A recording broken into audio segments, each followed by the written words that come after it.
Hey guys, how's it going? Welcome back to my channel. I'm Justin Davis. Welcome to the cinema drone video. We're going to have a battle of the portable cinema drones that are 3-inch drones like this little baby turtles here.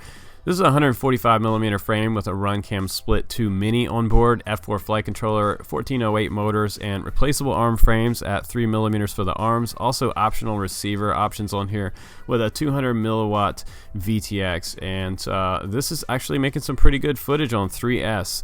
I tested 3 and 4S batteries for you guys, and what you want to run on this quad, the sweet spot for getting those nice cinema drone videos is definitely going to be the 3S 850 milliamp for around 3 to 4 minutes flight time. If you want to bump that up, you can do a bottom mount with a 3S 2200, and that'll get you into probably over 10 minutes flight time. 1408 is a little bit larger than I would normally add on a cinema style drone this size for a 3-inch. I probably prefer the 1108 style motors running the Emax Avant 3-inch props. Probably be a little bit better choice, like the iH3 that you see right here. This is the iH3, and they both have the exact same Runcam Split Mini 2 on board, recording that 1080p at 60 frames per second. So you can actually do the same thing with the $100 cheaper version of this quad, which just came out from Skystars, the Baby Turtle 145. So what you're seeing here is achievable with a new quad that just came out that is $100 cheaper. So it seems like the competition is really getting stiff out there. There's so much competition out there right now with whoops, cinema whoops. There's all kinds of stuff. Can you believe it? A cinema whoop. That's a real thing these days. But back to the baby turtles right here. The footage looks pretty decent for wintertime. It's a little bit overcast and the colors are still popping kind of nice. This quad weighs in at 143 grams as well on the scale. And the iH3, the $239 option right here, that one weighs 150 grams on the scale with those a little bit smaller motors. So you do have a little bit of extra weight with the TPU additions on there, but the Lollipop 2 that's on this one is really nice for reception and getting out there. The 1080p onboard DVR on both of these quads is awesome. So if you're looking for a portable cinema quad that you can take out on one of those FPV road trips, this one is the one to have along with you in your bag. This is going to be probably the most fun that you're going to fly all day.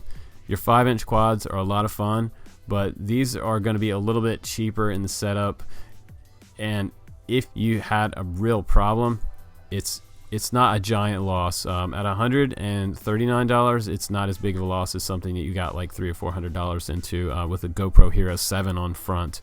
Yeah, you can spend a lot of money really quickly when you crash into the ocean. But this quad did really well. The iH3, I love it. I had so much fun out on my trip. This was summertime, so the video footage for the iH3 looks a little bit better than the winter footage, obviously, but you can achieve this with either of these quads. So when the sun comes back out, depending on where you live, take that road trip with this quad and you'll have a ton of fun. You'll come back with some really awesome footage.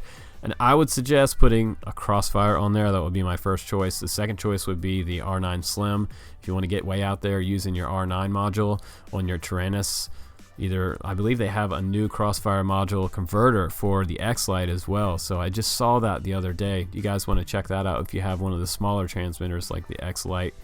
But this footage looks pretty good on both these quads, and they are very comparable, which is good news because for your money, you can still do the same thing with the baby turtles on a 3S battery.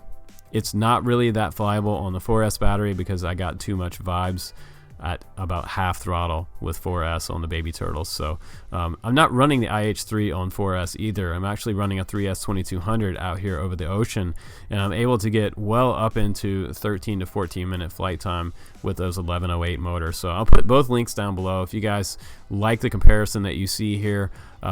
Either way you go, either one of these quads, you can't beat it. It's awesome to bring on a trip. It's one of my favorite quads from 2018, and now here we are in 2019 and we have a $100 cheaper option for a portable cinema drone. I think that's absolutely awesome. The competition is heating up, and 2019 is going to bring some awesome things. So let's head back into the studio and let's take a little closer look at this new Skystars Baby Turtle HD 145mm frame. Alright guys, welcome back from the flight test. Make sure you make a comment down below because we're giving away that Tinyhawk RTF this month and a trash can from Bang Goods. So make your comment and get entered. The first week of February it's coming up. And also if you want to jump into our Discord chats and get some tech support and talk to me personally behind the scenes, get new looks at new quads coming out in my Patreon channel, you can do that. It's kind of like a private Facebook type of thing for my supporters, and we're growing a community. It's really cool. We do have group chats in Discord, and there's a lot of questions being asked, and we're helping each other a lot behind the scenes. So I think it's like $1 or more per month. You can also do $20 if you want and get a free t-shirt along with your donation. But let's go ahead and talk about the Skystars Baby Turtle, 145mm replaceable arm, dual stack 20x20mm Runcam 2 Mini with 1080p DVR on here. It also has a VTX going up to 200 milliwatt on here, and we have some pretty decent motors. We have the ST, which is Skystars 1408 3800 kV motors. We have the replaceable arms.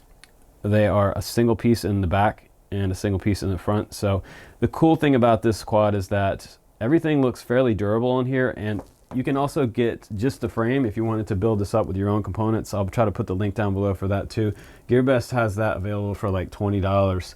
The plug and play version is actually $149, so $150 for this quad. And the kit, if you decide you want to build this up yourself, you can save yourself $10 and go for the kit version. Honestly, I'd spend the extra $10 and just get the full PMP and add your own receiver. Now, one note about receiver, I did not get a receiver with mine because I got the PMP version, which means plug and play. You're going to need this little tiny 3-pin receiver cable, and mine was in the box.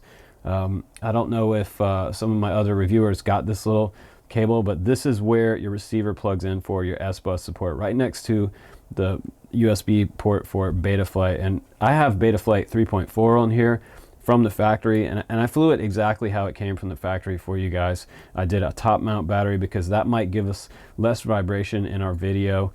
And the cool thing about these quads is, like the iH3 when that came out, this was a really nice quad, but it was also around $300. This one is about $100 cheaper, which is a nice alternative for people who want this style quad but don't want to pay serious cash for something like this. Now this one's cool. I did have a long range R9 micro receiver on here, and I was getting, you can get out over a mile on that little receiver. It's really cool. So if you want to decide to put Crossfire on this and put a 3S 2200 on there, that's probably what I would recommend for the longest flight time. It's going to get you up there in about 10 minutes to 15 minutes flight time on those 3-inch, this is Rotor X props. And let me see what props I got. 30, 44 tri-props is what I'm running from Rotor X. And I also have some Azures that have been flying a lot, but I found that these had a little bit less vibration in the frame.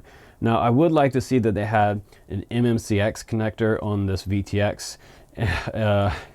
Yeah, because I would like to have a little bit better antenna. I think the one that came with the iH3 is probably better. The Lollipop 2 got me a little better reception way out there and around big objects. This is a dipole. This is not normally what I would fly for a long range quad, but you can set this one up for a long range quad. But the only bummer is that the VTX that's on here is actually pinned into the board below. So if you look back here, you see some pins right there. If you want to replace this VTX, you might have to do a direct solder to those 3 pins with another set of wires, if you can do that, if it will power your other VTX. Otherwise, you might have to replace the F4 flight controller and the VTX all at once. So one thing to think about, but I think the motors are very comparable to the other motors that I've seen on the iFLight quad. We have, I believe these are 1108s. So these are actually a little bit bigger at 1408, 3800 kV. A little beefier. It's going to be a little bit more of a freestyle quad and probably more of a close proximity HD recording type of quad. Now what's kind of cool about this is that they did include some type of like camera control inside Betaflight in the ports. You'll see that it's set up, and I believe it's on UART3 or so, but it's interesting because they have some of the Runcam 2 Split functions in the Runcam to set up for your switches. You can turn this on and off. It doesn't have a start record button, I don't believe, but it also has a menu that you can jump into with the switches. and you have to kind of go up and down with your switches, which is a really strange thing to me. Normally I like to have stick action to go up and down through the menus, but that didn't work for me. So one thing to think about, if you get this one, you're probably going to want to use the Wi-Fi that's included along with the Runcam Split 2 Mini to be able to access your color control, your frame rate, and all that good stuff inside the DVR settings. So if you want to change any of that, like your scene settings, you're probably going to have to do it with the Runcam app. But I think overall what they have here is pretty cool, because this one is a unibody and this one has replaceable arms. So if you break this one, you're gonna have to pull everything off this. If you break something on this, you're probably just gonna have to replace one set of the arms, and those are 2 arms on one piece. It's right there. So front and back, and the center plate. Now the top plate and the bottom plates, those are actually 1.5 millimeter. I think they're just a little bit thin. They probably could have went 2 millimeters on these plates, but this quad is probably so light that you're not likely to really break anything there. And let's talk about the way this quad flies, the battery you might want to choose, and how this power system's set up. Now the 1408 motors, they're good on the 20 amp ESC. It does do D-Shop BL Heli. You can go in there and change all that and upgrade all of that, which is really, really cool. But it just didn't perform well on the 4S battery because I got so much vibration. And it might be because the flight controller is off center on the frame, and it just might need that extra bit of tuning. I think it also probably has more power than it actually needs, because a lot of these quads, they do motor down quite a bit to get smoother video. The higher and larger motor you have, the more RPMs, it's just going to add more vibration to a smaller frame. So that's one thing to think about. There's going to be a sweet spot somewhere in the middle to get that smooth cinema style HD quality that you're looking for. With these motors, these were the 1108s, and that's kind of like a big, like micro brushless style motor. It's probably the big dog of micro brushless quadcopters. So they could have went a little bit bigger with the 1408s, but honestly I don't really think you need to go 1408 on these. Some of the freestyle quads that are this size are running 1408s, and if you're trying to do cinema HD stuff, you want this quad to be smooth as possible. So what I would recommend doing is trying to find a prop that's going to be a low pitch prop for you. You don't want a super aggressive prop on there. If you have a lot of pitch in the prop, that's just going to add a little more vibration and possibly more prop wash when you're coming back around from those maneuvers. So one thing to think about if you're going to do some recording of an HD cinema type format. Now what I do like about the Runcam Split Mini 2 is the fact that it does record videos down to the MOV format, which is great because it's compatible between Mac and PC. So if you want to record your videos down to the onboard micro SD card, you can absolutely do that. There's a little pin right here, a little piece of metal that pulls down. You push your card in right there, and I believe you can run up to like a 32 gigabyte, possibly 64 gigabyte micro SD card. You want to use something like a class 10 on there, because that's going to record the quickest data rate down to the SD card for you and not skip any frames. And your video resolution that you saw in my video previously is going to be shot at 1080p. That's the stock setup. You can also do 60 frames per second at 1080p, which is really nice. A lot of FPV racers out there wanted 60 frames per second on the Runcam Splits because they just couldn't get the best frame rate on 30 frames per second. When you're racing, it's not quite fast enough to really see what's going on. They're going so fast. But again, I said this is not really a race type of setup. This is more of a cinema quad, sort of a portable cinema quad. But you can also do 720p as well. I'm not really sure why you would, but you can also do that at 60 frames per second, which is cool. And the image resolution is about 2 megapixel. Now additionally, it does also support smart audio, which is really great because you can use your stick configuration to go into the VTX, change your power, your band, and your channels, which is really nice. You don't have to go and fiddle with the buttons on that VTX. You can just use your controller, you can set it up inside Betaflight, and you can actually change your PID profiles as well. And that's pretty standard in the smart audio. If you're brand new to FPV, smart audio is going to be your friend coming up later this year.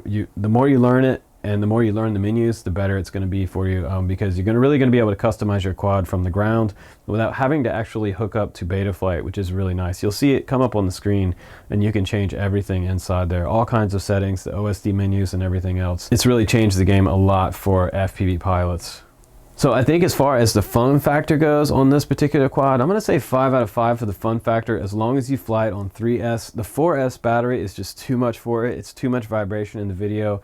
I was going under half throttle to try to get it to calm down on the jello and the vibrations, and it just wasn't happening on the 4S battery.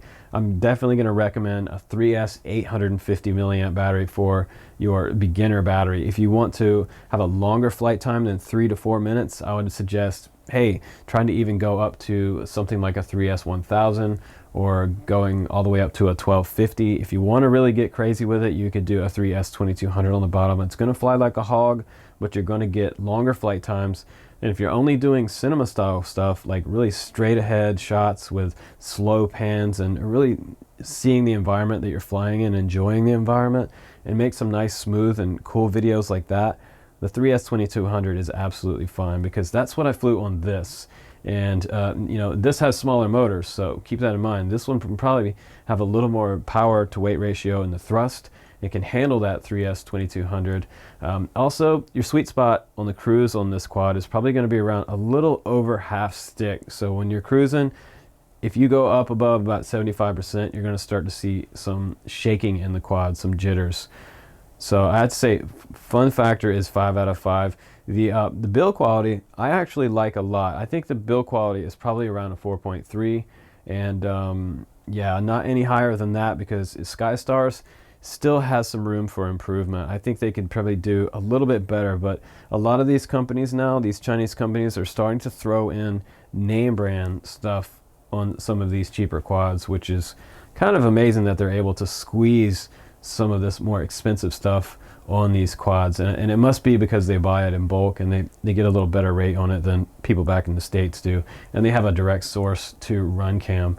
But I think that's a pretty nice setup on there. As far as the performance, I'm going to give that a 4.0, maybe a 3.5, and an overall rating. Let's talk about the overall rating of this particular quad. Do I think it's worth it? Yes. Would I buy one? I would, actually, but what I would do a couple things. I might motor down to 1108.